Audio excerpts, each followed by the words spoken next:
बोलो सांचे दरबार की जय। बोलो श्री नंगली निवासी भगवान की जय।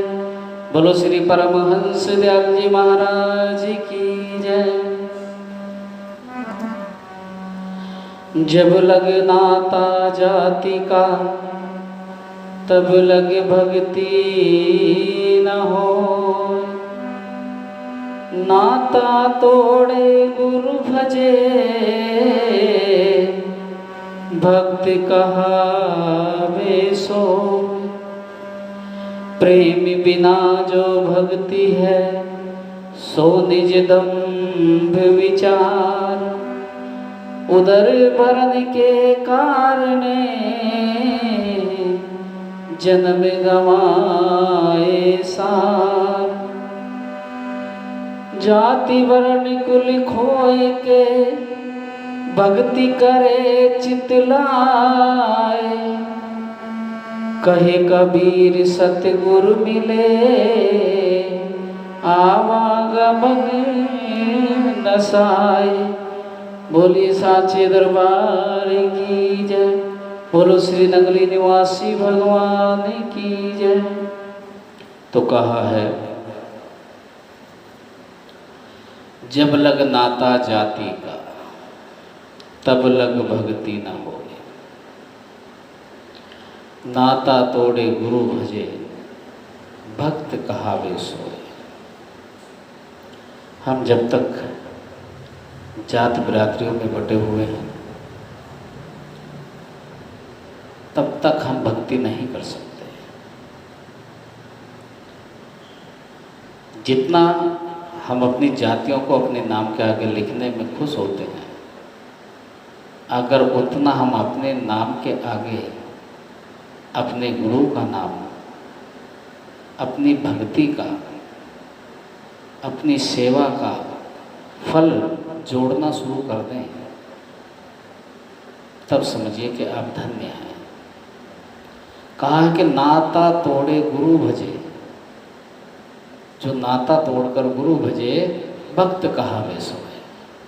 सब संसारिक रिश्तों से जो नाता तोड़कर अर्थात मोह को, पारिवारिक बंधनों से मुक्त करके जब भक्ति जीव करता है तभी उसे भगवान के दर्शन होते हैं, तभी भगवान मिलता है। कोई साधु महाराज ये नहीं कहता कि आप अपने परिवार को छोड़ दो तब भक्ति करो। यहाँ परिवार को छोड़ने के लिए नहीं, पारिवारिक मोह को त्यागने की बात चल रही है। कहा भी है कि जितना हेतु कुटुंब से उतना हरि से हो। चला जात बैकुंठ को पल्ला ना पकड़े कोई। यानी कि हम जितना अपने परिवार से, अपने बीवी बच्चों से मोह करते हैं, अगर इतना ही मोह भगवान से भी हमारा हो जाए, गुरु महाराज से हमारा हो जाए, अपने गुरु के चरणों से हो जाए, तो हमें फिर वैकुंठ जाने से कोई नहीं रोक सकता। आगे कहा प्रेम बिना जो भक्ति है सो निज दंभ विचार। प्रेम के बिना भक्ति अभिमान है कि देखो हम तुम्हारे आगे देसी घी के दीपक जला रहे हैं, हम कितनी महंगी धूप बत्ती जला रहे हैं, हम कितने सुंदर फूल चढ़ा रहे हैं, हम पे पैसा है इसीलिए कर रहे हैं। हम पे पैसा है, हमारे पास पैसा है, हम खूब दान कर रहे हैं।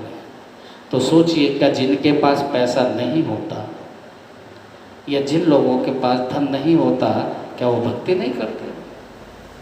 प्रमाण है, शास्त्रों में लिखा है, आज तक जिसको भी भगवान के दर्शन हुए वो गरीब को ही हुए। जिसने अमीर होते हुए भी सब कुछ त्याग दिया उसी को दर्शन हुए। मीराबाई जब तक राजमहलों में रही भगवान के दर्शन नहीं हुए। जिस दिन उसने अपना घर बार त्याग दिया और निर्धन बन गई, सिर्फ एक ही धन पायो जी मैंने नाम रतन धन पायो। जिस दिन नाम का रतन मिल गया उससे बड़ा धनवान फिर कोई नहीं। और यहाँ भी ये कहा कि उदर भरन के कारण जन्म गंवाए सार। हम मतलब से भक्ति तो करते हैं, ये नहीं करते? आप बताइए, मैं आप ही से पूछ रहा हूँ। भगवान के मंदिर में जाएंगे, कुछ ना कुछ जरूर मांग के आएंगे। और भी कुछ नहीं मांगे, भगवान हमारे घर में सुख शांति दे दो, सुख शांति कर दो, मेरा शरीर स्वस्थ रहे। कुछ भी नहीं मांगे तो इतना तो कह ही देंगे। यानी कि बिना मांगे हमारा काम नहीं चलता। हम पेट भरने के लिए कितना झूठ बोलते हैं। नौकरी करने वाला रिश्वत लेता है, दुकानदारी करने वाला न जाने क्या क्या चीज़ मिलाकर बेचता है। कदम कदम पर झूठ, किसके लिए? भगवान को पाने के लिए नहीं, इस पेट को भरने के लिए। कैसे भगवान मिलेगा? कदापि नहीं मिल सकता। आगे कहा, जाति वर्ण कुल खोए के भक्ति करे चित्त लाए। जो जाति और वर्ण अपनी मिटाकर भक्ति करता है, जैसे कोई ब्राह्मण है, ब्राह्मण सोचे मैं तो पंडित हूँ, मुझे किसी गुरु की शरण में जाने की क्या जरूरत है। लेकिन संत महापुरुष कहते हैं, अगर गुरु की आवश्यकता ना होती तो भगवान राम जो स्वयं त्रिलोकीनाथ थे, जो सब जातियों से ऊपर खुद बैठे हुए हैं, उन्हें फिर गुरु के चरणों में जाने की क्या जरूरत है? क्यों गए वो गुरु की शरण में? भगवान कृष्ण को गुरु की शरण में जाने की क्यों आवश्यकता पड़ी? क्या जरूरत थी उन्हें जाने की? लेकिन वो जानते थे, इस पंच भौतिक शरीर को पाने के बाद अगर मैं गुरु की शरण में नहीं गया तो मुझे भी नरकों में जाना पड़ेगा। और गुरु की शरण में जाकर गुरु भक्ति करके, गुरु चरणों की सेवा करके मैं इस जन्म मरण के चक्कर से बच जाऊंगा। ये भगवान जानते थे, इसीलिए उनको गुरु की जरूरत पड़ी।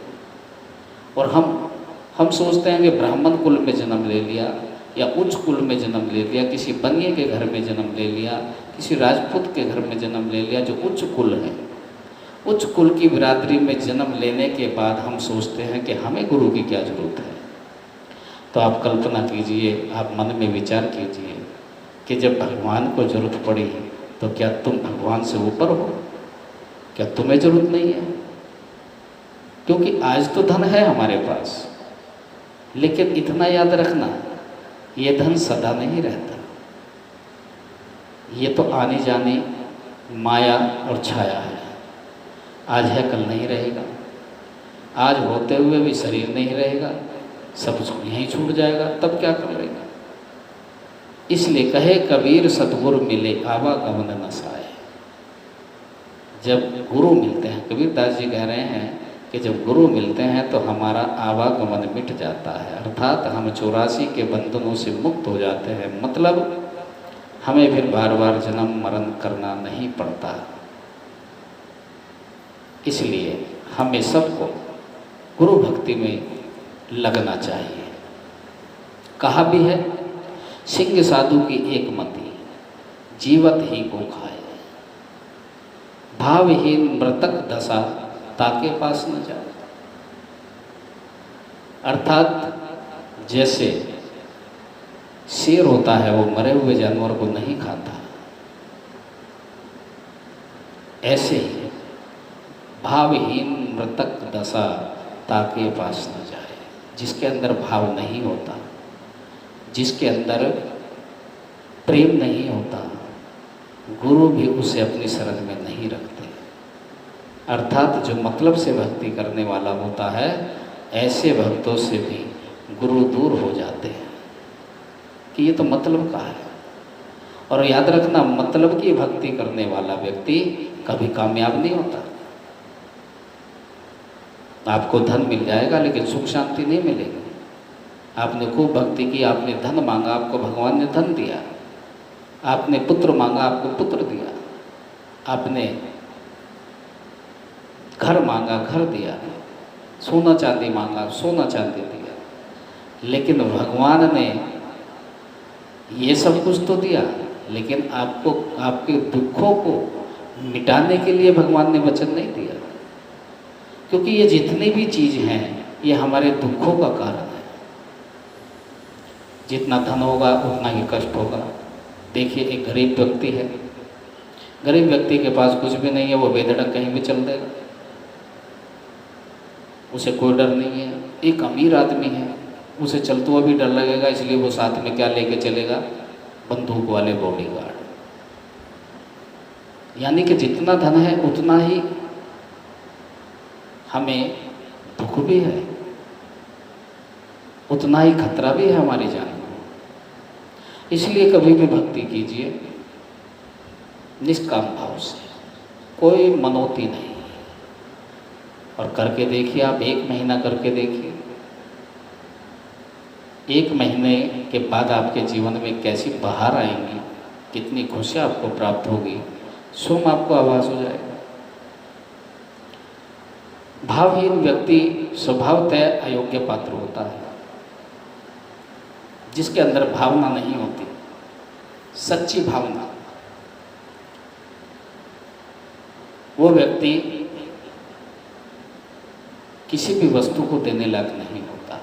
अतः विद्या और वस्तु पात्र को ही देनी चाहिए। अब हमारे पास कोई शराब पीने वाला व्यक्ति आकर बैठ जाए, हम उसको कितना भी उपदेश देते हैं, कितना भी नाम दान देते हैं, कितने भी उसको सत्संग सुनाते हैं, उस पर कोई फर्क पड़ने वाला नहीं, क्योंकि उसे पता है कि ये महाराज ये तो ऐसी बकवास कर रहा है। लेकिन अगर कोई भक्ति भाव वाला व्यक्ति हो तो उसको वो एक एक शब्द को बड़े ध्यान से सुनेगा, फिर उस पर मनन करेगा, उसे अपने जीवन में उतारेगा। इसलिए अपात्र को देने से तो उल्टा अपना ही नुकसान होता है, इतना भी याद रखना। अगर अपात्र, हम एक दिन गाड़ी में आ रहे थे, काशीपुर में फाटकों पर थे, एक भिखारी जो लगभग 40-45 साल का होगा और उसने साधु का वेश बना रखा, देखिए ताजुब। उसने आके शीशा ऐसे बजाया, हमने उसको देखा, चलो भिक्षा मांगने वाला है, कोई नहीं दे तो कुछ। हम पे उस समय और ज़्यादा तो खुले हुए पैसे नहीं थे, उसको 10 का नोट दिया तो जानते हो क्या कहने लगा, इससे काम नहीं चलेगा, मुझे 50 रुपये चाहिए। और जैसे उसने गाड़ी के नज़दीक होकर मुंह गाड़ी के अंदर को करने की चेष्टा की तो उसके मुंह से शराब की बदबू आई। हम तुरंत समझ गए कि ये पैसे लेने के बाद सिर्फ शराब पिएगा, ये साधु नहीं है, ये स्वादु है। ये तो पेट भरने के लिए इसने साधु का ढोंग बनाया हुआ है, ये साधु नहीं है। भाई जी ने 1 सेकंड की भी देर नहीं की, उसके हाथ में जो 10 का नोट था वो भी छीन लिया और शीशा ऊपर को चढ़ा लिया। क्योंकि अपात्र को, जब हम जो अपात्र है अगर उससे कोई चीज़ देंगे तो उसके दुरुपयोग से हमें भी पाप लगेगा। अगर हम उसको 50 रुपये दे भी देते या 20 रुपये भी दे देते, वो उन पैसों की जाके शराब पीता तो हमारा कौन सा दान लगा क्या? हमारा दान नहीं लगता, बल्कि हम पापी हो जाते कि हम दूसरे को शराब पीने के लिए उकसा रहे हैं कि और पियो, लो पैसे ले जाओ और पियो। इसलिए पात्र को ही वस्तु देनी चाहिए, अपात्र को नहीं। आगे कहा है, हमारे गुरु महाराज जी की भी वाणी है, श्रद्धावान भक्त लख लीजिए, ताको यह गुरु महिमा दीजिए।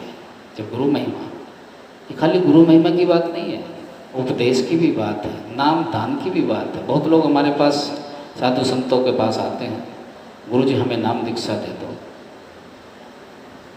अब गुरु जी बहुत ऐसे भी हैं कि चल भाई ले ले, कोई बात नहीं। लेकिन जैन धर्म में कहा है, महावीर भगवान की वाणी है, गुरु कीजिए जान के और पानी पीजिए छान के। और यही गुरु जी के भी लिए है कि शिष्य कीजिए जान के और पानी पीजिए छान के। पहले शिष्य को ये तो देख लो कि ये मतलब से नाम ले रहा है या बिना मतलब ले रहा है। बहुत लोग, मेरे पास भी कितने लोग ऐसे आए जब काम उनके अटक गए, काम परेशानी पड़ने लगी, चलो गुरुजी के पास चल रहे हैं। किसी ने कहा चल, आ गए, गुरुजी नामदान दे दो, खुशामद की, नामदान ले लिया, और जब मतलब निकल गया तो इधर को वापस भी नहीं आए। ये मतलबी लोग हैं। हम गलतियां करते हैं ऐसे लोगों को नाम दीक्षा देकर, जो भगवान की नहीं मतलब की पूजा करते हैं, मतलब के लिए पूजा करते हैं। और इतना आप लोगों ने सुना होगा, एक प्रसंग सुना रहा हूँ। और प्रसंग क्या, आप लोगों ने सबने सुना हुआ है। भस्मासुर एक राक्षस थे।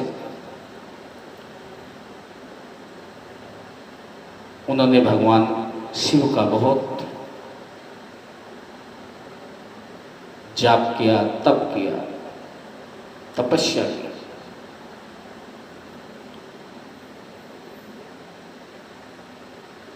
भगवान प्रसन्न हो गए। वो तो भोले भंडारी हैं, उनका नाम ही भोले इसलिए रखा गया,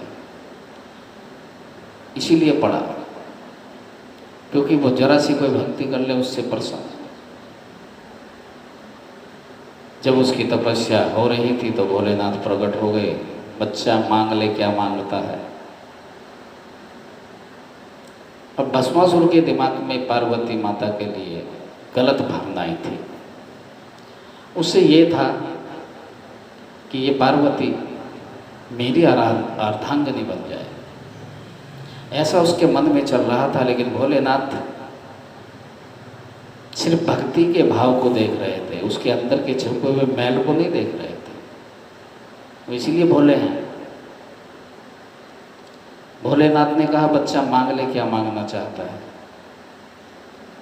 कि प्रभु वैसे तो मुझ पे सब कुछ है, लेकिन मेरी इच्छा है कि मैं जिसके सिर पर हाथ रख दूं वो व्यक्ति भस्म हो जाए।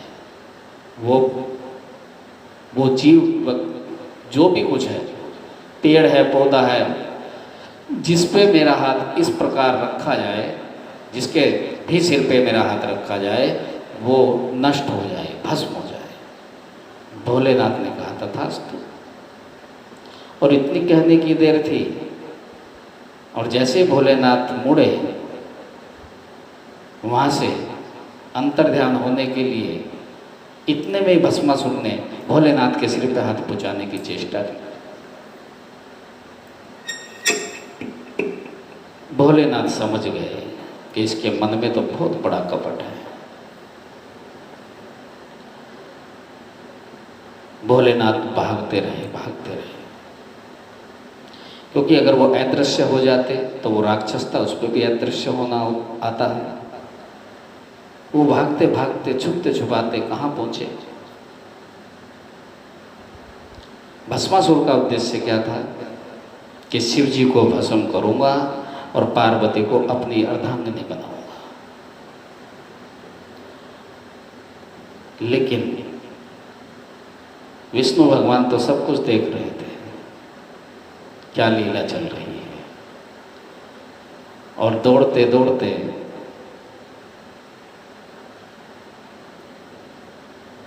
विष्णु भगवान का ध्यान करते हुए भोलेनाथ दौड़ रहे हैं कि प्रभु विष्णु मुझे बचाओ। और जानते हो किस गुफा में जाकर बैठे? शिव खोड़ी की गुफा, आपने नाम सुना होगा। माता वैष्णो देवी की यात्रा जब करते हैं वहाँ से और ऊपर जाकर 70-80 किलोमीटर ऊपर जाकर एक स्थान है शिव खोड़ी। भोलेनाथ उस गुफा में घुस गए और विष्णु भगवान सब कुछ समझ गए कि लीला क्या चल रही है। उसके मन की सब कुछ जान गए, क्योंकि विष्णु भगवान भोलेनाथ की तरह भोले नहीं है। विष्णु भगवान ने जान लिया कि ये भोलेनाथ को भस्म करके और ये पार्वती को अपनी बनाना चाहता है, इसलिए भगवान विष्णु ने पार्वती का ही रूप धारण कर लिया। पार्वती का रूप धारण किया और भस्मासुर के आगे आ गए और कहने लगे, क्यों दौड़ रहे हो? मैं तो खुद तुम्हारे पास आना चाहती थी और मैं आ गई हूँ। अब उन्हें छोड़ो, उनसे क्या लेना देना, क्यों उनको भस्म करने की सोच रहे हो? छोड़ो, मैं साथ चल रही हूँ तुम्हारे। कि इससे बढ़िया क्या बात है। भोलेनाथ जाकर गुफा में चले गए और भस्मासुर विष्णु भगवान यानी कि पार्वती की बातों में लग गए। पार्वती कहने लगे, मेरी एक शर्त है, पहले मुझे नृत्य करके दिखाओ। अगर मैं आपके नृत्य से प्रसन्न हो गई तो मैं आपको अपना वर चुन लूँगी। भस्मासुर राक्षस था, इतना दिमाग नहीं था उसमें। याद रखना, जो क्रोधी लोग होते हैं ना उसमें दिमाग नहीं होता, इसीलिए क्रोध करते हैं। जिसके अंदर दिमाग होता है उन्हें जल्दी से क्रोध नहीं आता। उसने कहा ठीक है मैं नृत्य करता हूँ। नृत्य करने लगा। पार्वती बने विष्णु भगवान, कभी उससे कहते ऐसे कर, कभी कहते ऐसे कर, तरह तरह के एक्शन उसे बताते रहे। वो ऐसे नृत्य करता रहा। और एक बार विष्णु भगवान जो पार्वती बने उन्होंने नृत्य करते करते ऐसे हाथ रख लिया सिर पे, तो भस्मासुर ने भी जैसे ऐसे हाथ रखा, भस्मासुर वहीं भस्म हो गए। मेरा कहने का तात्पर्य आपसे, विष्णु भगवान अपने सही रूप में आए, भोलेनाथ को आवाज़ लगाई कि आओ भोलेनाथ बाहर आ जाओ, राक्षस का वध हो चुका है, वो भस्म हो चुका है। और भोलेनाथ से वचन लिया कि मुझे वचन तो आज के बाद तुम इस तरह बिना जांचे परखे किसी को भी वरदान नहीं दोगे। तब भोलेनाथ ने उनको वरदान दिया, अपना वचन दिया। वचन देने के बाद कि प्रभु आज के बाद ऐसी गलती नहीं होगी, अब मैं जिसको भी दूंगा अपना वरदान दूंगा, पहले जांच लूँगा कि वो इसका पात्र है भी या नहीं भी। और मेरा भी आपसे कहने का भाव इतना ही है, इस दुनिया में बहुत तरह के साधु महात्मा हैं, बहुत तरह के झूठ बोल बोल कर लोगों से हड़पने वाले लोग भी हैं। जिसको भी कोई मदद करो, जिसको भी कहीं दान करो, सोच समझ कर करो। पहले जान लो कि हमारे दान की यहाँ आवश्यकता है भी या नहीं, और अगर नहीं है तो मत कीजिए। जहाँ आवश्यकता है, जहाँ आपको लगता है कि मेरा दान यथायोग्य स्थान पर लगेगा, सिर्फ ऐसे ही स्थान पर दान कीजिए, ऐसे ही संत महात्माओं को दान कीजिए जो लग रहा हो कि ये मेरी सेवा को पुण्य जगह पर लगाएंगे, परमार्थ में लगाएंगे। ऐसे नहीं कि मेरी सेवा ले ली और पता चला सुल्फा पी रहे हैं, गांजा पी रहे हैं, शराब पी रहे हैं। ऐसे ऐसे भी साधु महात्मा हैं जो इन कामों को करते हैं। आपकी मेहनत की गाड़ी कमाई, कितनी मेहनतों से आपने पैसा कमाया और आपने ऐसे ही पकड़ा दी और पता चला वो साधु महाराज सुल्फे में उड़ा रहे हैं आपके धन को। तो ऐसी जगह दान मत कीजिए। मेरा आप लोगों से सिर्फ इतना ही कहना है, शेष आप सभी समझदार हैं। आज अपनी वाणी को मैं यहीं विराम दूंगा। बोलिए सांचे दरबार की जय। बोलो श्री नंगली निवासी भगवान की।